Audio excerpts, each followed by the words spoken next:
जय जय रघुवीर समर्थ। स्वरूपी उदेला अहंकार राहो, तेणे सर्व आच्छादिले व्योम पाहो। दिशा पाहता ते निशा वाढता है, विवेके विचारे विवंचूनि पाहे। जय जय रघुवीर समर्थ। श्रोता वक्ता श्रीराम समर्थ। जय जय रघुवीर समर्थ। श्रीराम आपल्या सर्वांच्या हृदयस्थ वसणाऱ्या आत्मारामास साष्टांग प्रणिपात करून मनोबोध एक अंतरयात्रा हा श्री समर्थ रामदास स्वामी विरचित मनाच्या श्लोकाचा जो आपण अभ्यास करत आहोत। सज्जनो, आज आपण त्यातील श्लोक क्रमांक 173 याचं चिंतन अभ्यासणार आहोत। सज्जनो, जसा एखादा पर्वत हा त्याच्या अंतिम टप्प्यामध्ये जेव्हा आपण त्याच्या अगदी वरच्या बिंदूपर्यंत जायला लागतो ना, तसा तसा तो अत्यंत अवघड असतो, कठीण असतो। त्याप्रमाणे मनाच्या श्लोकाचा जर आपण अगदी सुरुवातीपासून विचार केला तर समर्थांनी किती साधे साधे सोपे सोपे श्लोक आम्हाला सांगितले। नको रे मना क्रोध हा केदकारी, नको रे मना काम नाना विकारी, होय की नाही? समर्थांनी मग हळूहळू सदा देव काजी झिजे देह ज्याचा, अशा रीतीने भक्ताची लक्षणं आपल्याला सांगितली। मग पुढे जाऊन समर्थांनी आपल्याला रामभक्तीचं महत्त्व समजावून सांगितलं आणि प्रभाते मनी रामचिंतित जावा, संवादाचं महत्त्व सांगितलं। एवढा सगळा मनाच्या श्लोकाचा प्रदीर्घ विस्तार आपल्याला क्षणामध्ये सांगणं तर अवघडच आहे। मला सांगण्याचा मुद्दा असा आहे की आता या 170व्या श्लोकापासून हा उद्गम बिंदूकडे, या उत्तुंग बिंदूकडे समर्थ आम्हाला नेणारा प्रवास सुरू करतात। हा साधन प्रविष्ट प्रवास आहे, हे व्याख्यान नाही, ही प्रवचनं नाहीत। इथं बोलणारा देखील साधक असला पाहिजे आणि ऐकणारा देखील जर साधक वृत्तीच्या गाळणीतून ऐकत असेल तर त्याला या मनाच्या श्लोकाचा थोडासा अर्थ कळू शकेल। अन्यथा सज्जनो, हे मनाचे श्लोक हे आम्हाला या अंतिम टप्प्यामध्ये जे समर्थांनी लिहिलेले आहेत ते देहबुद्धीच्या पातळीवरती कळणं अशक्य आहे। दृश्य जगाच्या अनुभवाने या मनाच्या श्लोकांची खोली आम्हाला कधीच कळणार नाही। आम्ही चुकीच्या कुठेतरी संकल्पनेमध्ये जाऊन पडू शकतो।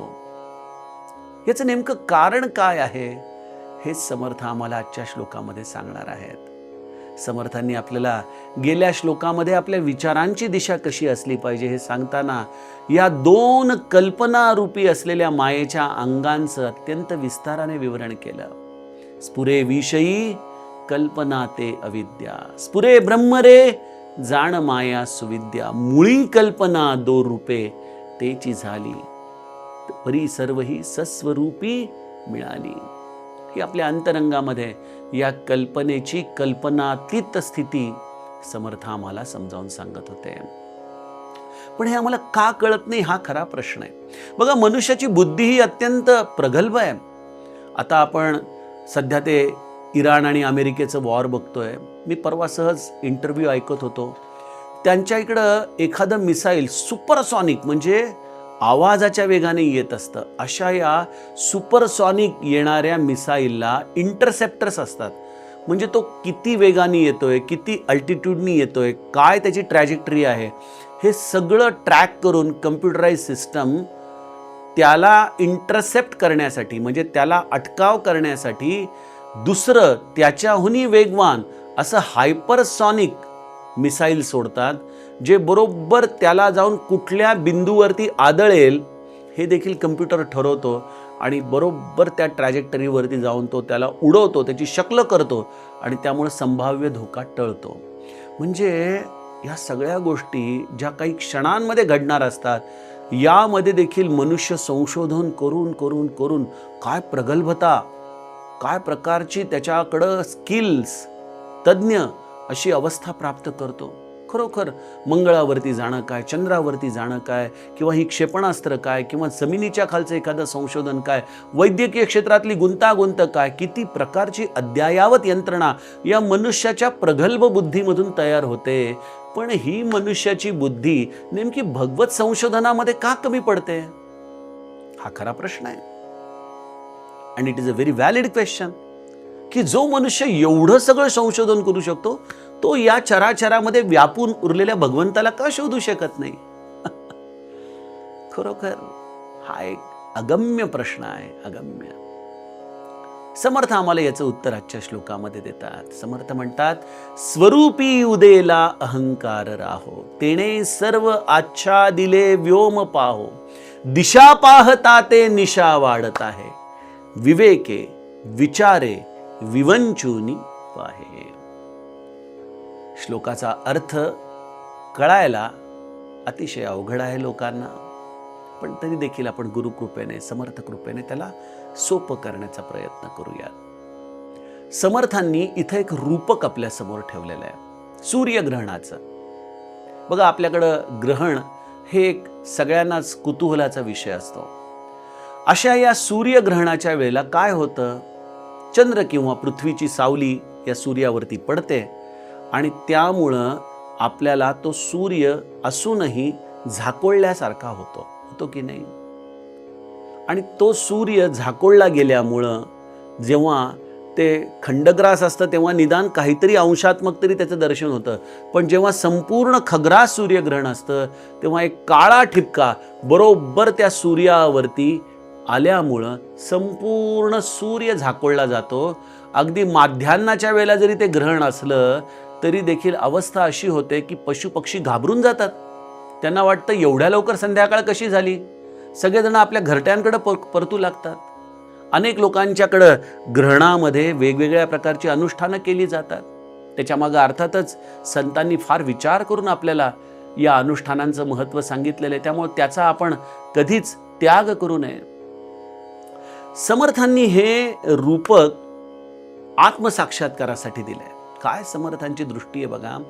ते म्हणतात, आत्मसाक्षात्कार रूपी सूर्य निरंतर आपल्या हृदयामध्ये तळपतोय. जसा या वैश्विक भौतिक जगातला सूर्य देखील ग्रहण काळामध्ये देखील पूर्ण ताकदीनिशा तळपत असतो, होय की नाही? पण त्या सूर्याला जसा राहू ग्रासतो, म्हणजे अर्थातच आपल्या भौतिक दृष्टीने आपण विचार केला तर ही पृथ्वी किंवा चंद्रमा ही जी काही मध्ये येते आणि त्यामुळं ह्या ग्रहणात सूर्य हा झाकोळला जातो.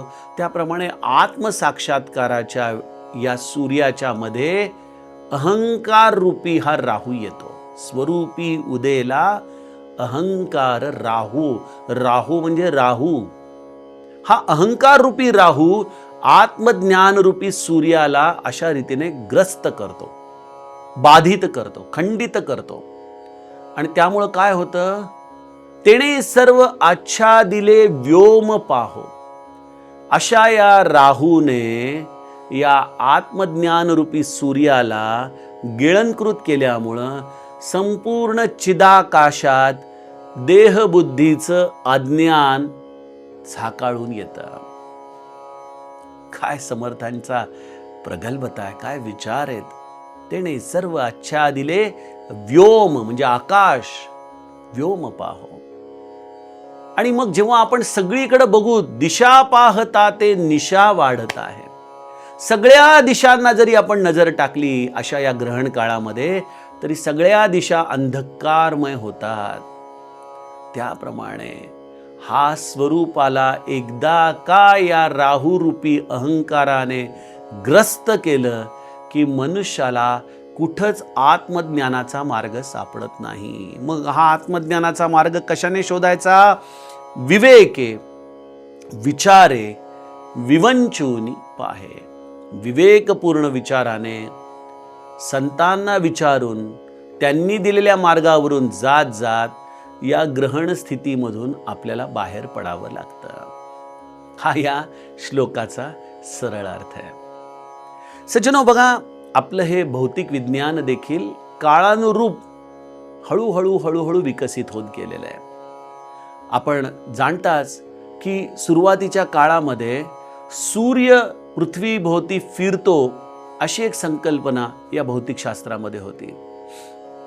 सॉक्रेटिसने, मला वाटतं, ही पहिल्यांदा खोडून काढली आणि त्यापायी त्याला विषप्रयोग करून मारण्यात देखील आलं. बघा, वैज्ञानिकांना हे सगळं संशोधन करणं देखील एवढं सोपं नव्हतं की जेव्हा त्याने सुरुवातीला हे सांगितलं की नाही, सूर्य स्थिर आहे, पृथ्वी आणि हे सगळं ब्रह्मांड या सूर्याच्या भोवती फिरतं, तेव्हा अनेकांनी त्याच्यावरती आक्षेप घेतला होता. अनेकांना असं वाटतं, जुन्या ग्रंथांमध्ये देखील आपण जर संशोधन केलं, वाचलं, तर त्यामध्ये हे मर्यादित स्वरूपाचं भौतिक ज्ञान आपल्याला दिसून येतं की सूर्य हा पृथ्वीभोवती फिरतोय, अशा पद्धतीने तिथं आपल्याला संरचना दिसते. परंतु माझे समर्थ हे खरे वैज्ञानिक आहेत. बघा, स्वरूपी उदेला अहंकार राहो, तेणे सर्व आच्छादिले व्योम पाहो. ही संकल्पना सांगताना समर्थांनी किती सुरेख यामध्ये भौतिक विज्ञान देखील आपल्याला सांगितलंय. मी गमतीने नेहमी असं म्हणत असतो, ही ग्रहण नावाची जी संकल्पना आहे, हे माझं वैयक्तिक मत आहे, म्हणजे मी तुम्हाला कुठल्याही गोष्टीने प्रभावित करू इच्छित नाही, पण या ग्रहण काळामध्ये अनेक अंधश्रद्धांना देखील ऊत येतो की ग्रहण काळात हे करू नये, ग्रहण काळात ते करू नये, ग्रहण काळात असं करू नये, ग्रहण काळात तसं करू नये. मला एकच गोष्ट कळते, ग्रहण काळामध्ये साधना करावी आणि ती साधना मनापासून करावी, हे मला कळतं. पण मनुष्याच्या या सगळ्या इतर शारीरिक गरजा या ग्रहण काळामध्ये पूर्ण करू नयेत, हे संशोधन भौतिक पातळीवरती जरा समजणं अवघड पडतं. का? ह्या श्लोकाच्या आधाराने मी तुम्हाला सांगतो. आपण ग्रहण ही जी भौतिक घटना बघतो, पृथ्वीवर बसलेल्या माणसाला सूर्यग्रहण चालू आहे हे कळतं, ठीक आहे.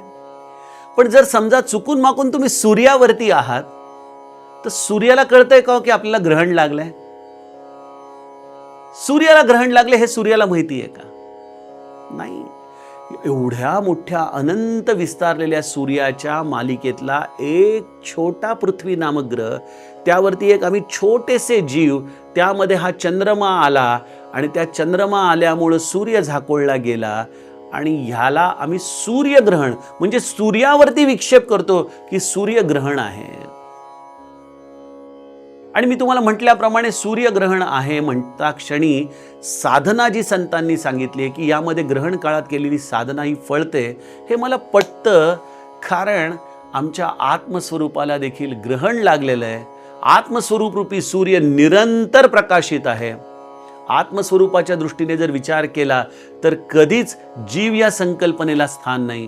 पण जीव या संकल्पनेतून विचार केला तर आपण म्हणतो की आत्मस्वरूप आहे, पण त्याला अहंकार रूपी या राहूने ग्रस्त केलेलं आहे. मग आपण थोडासा आत्मस्वरूपाच्या बाजूने जर विचार केला तर त्याला कधीच ग्रहण लागत नाही. ते नित्य प्रकाशित आहे, ते स्वसंवेद्य आहे, ते स्वयंप्रकाशित आहे सूर्यासारखं. मग या ग्रहण काळामध्ये जसे संत म्हणतात की साधना करा, त्याप्रमाणे या आत्मस्वरूप रूपी आमच्या अवस्थेच्या दशेतून बाहेर पडण्यासाठी देखील एकच मार्ग आहे, साधन, साधन, साधन. स्वरूपी उदेला अहंकार राहो, तेणे सर्व आच्छादिले व्योम पाहो.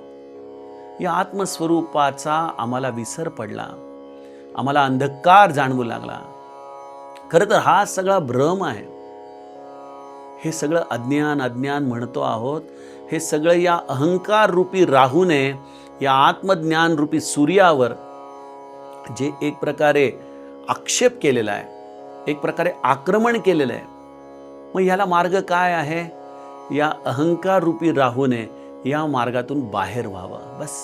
म्हणजे थोडक्यात काय, हा अहंकार आमचा गळून पडला पाहिजे. हा अहंकार बाजूला व्हायल्यानंतर एकच लक्षात येईल की या सगळ्या ज्या दिशा इतक्या वेळ अंधकाराने भरल्या होत्या, बघा, या अहंकाराच्या पोटी आम्ही कितीतरी गोष्टी करतो.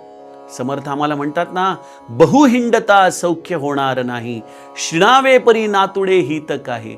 याचा अर्थ लोक नीट समजून घेत नाहीत. अज्ञानवश परमतत्वाची प्राप्ती करण्यासाठी आम्ही तीर्थयात्रा करू, तीर्थाटन करू, वेगवेगळ्या प्रकारच्या साधना करू. कोणी पंचाग्नी धूम्रपान करेल, कोणी एका पायावर उभं राहील, कोणी एक हात वरती करून उभं राहील. या सगळ्या गोष्टी ठीक आहेत, ज्याचं त्याने आपल्या गुरु आज्ञेप्रमाणे करावं. परंतु एक लक्षात घ्या, या सगळ्या गोष्टी करण्याचं एकच प्रयोजन आहे, अहंकार तुटण्यासाठी आपल्याला हे सगळं करायचं आहे.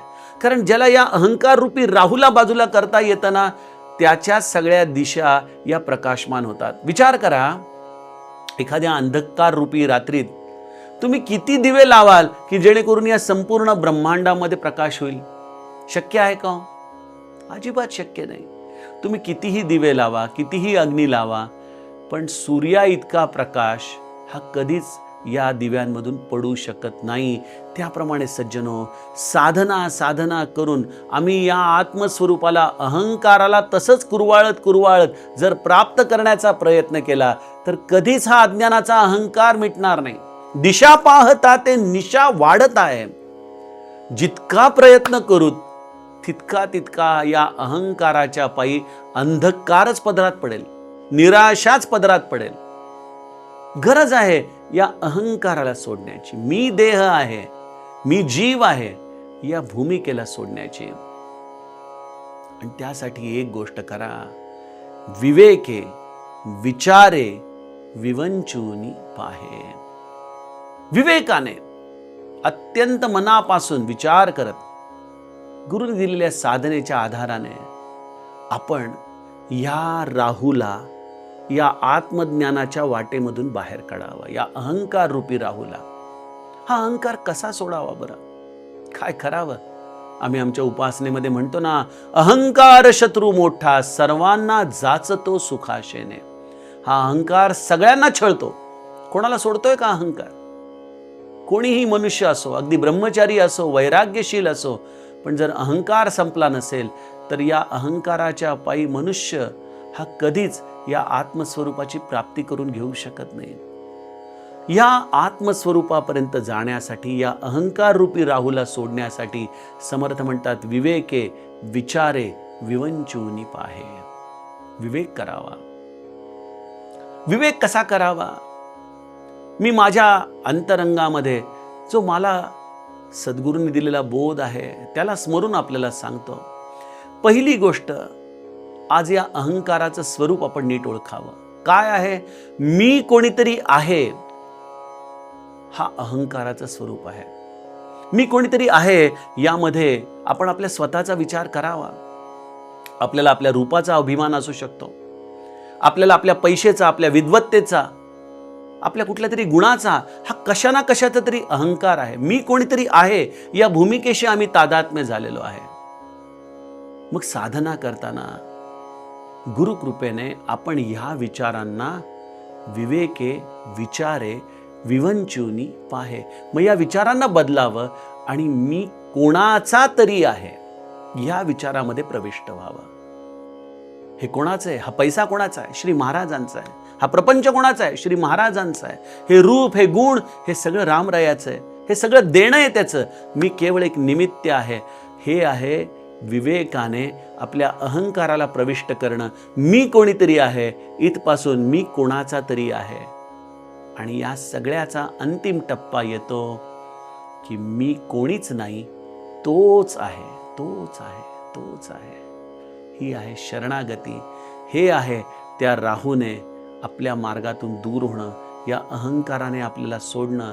आणि मग केवळ तोच उरल्यानंतर इथं कल्पना देखील थांबते, इथं अहंकार देखील तुटतो आणि हा सर्व दिशा या आत्मज्ञानाच्या या सूर्याने तळपू लागतात आणि या विश्वाचं सत्य दर्शन आपण तदाकारतेने, अनुभूतीने प्राप्त करतो. सज्जनो, असे हे आत्मज्ञानाचं विलक्षण वर्णन माझे समर्थ करत आहेत. यातील पुढील श्लोकाचं चिंतन आपण उद्याच्या सत्रामध्ये बघूयात. जानकी जीवन स्मरण. जय जय राम. जय राम.